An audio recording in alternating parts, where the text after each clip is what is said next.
ముఖ్యంగా 8 మంది బీజేపీ ఎంపీలు గెలిచారు. ఏం చేస్తున్నారు మీరు? 8 మంది బీజేపీ ఎంపీలు కేంద్రం మీద ఒత్తిడి తేవాల్సిన బాధ్యత లేదా? పత్తి రైతులు ఆత్మహత్యలు చేసుకుంటే మీకు కనికరం లేదా అని నేను అడుగుతా ఉన్నా.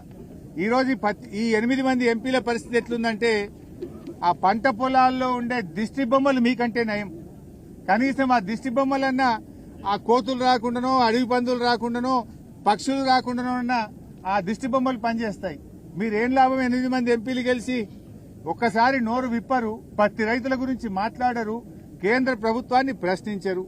ఇక 8 మంది కాంగ్రెస్ ఎంపీలు గెలిచిండ్రు. ఎంతసేపు కేసీఆర్ ను తిట్టుడు, బీఆర్ఎస్ ను తిట్టుడే. మీరు ఎన్నడన్నా పత్తి రై ఎందుకు గొంటలేరు అని పార్లమెంట్ లో 8 మంది కాంగ్రెస్ ఎంపీలు నిలదీశారా? ప్రశ్నించారా? కాంగ్రెస్ ప్రశ్నించదు, బీజేపీ అడగదు.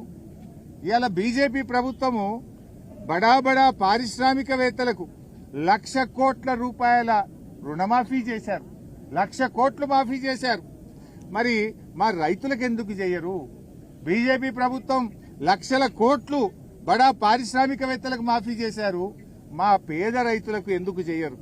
ఇలా పత్తి పండించేదే ఎక్కువ గిరిజన రైతులు, బీసీ రైతులు, దళిత రైతులు, పేద వర్గాల రైతులే పత్తి పండిస్తా ఉంటారు.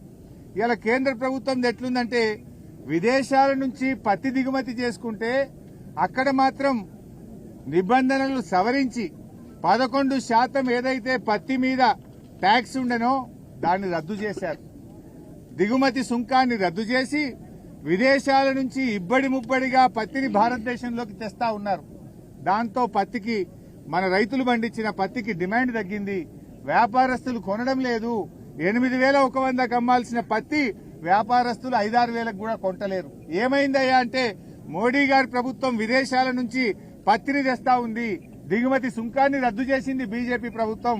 అందువల్ల పత్తికి డిమాండ్ లేదు, మేము కొనలేము అని వ్యాపారస్తులు చెప్తా ఉన్నారు.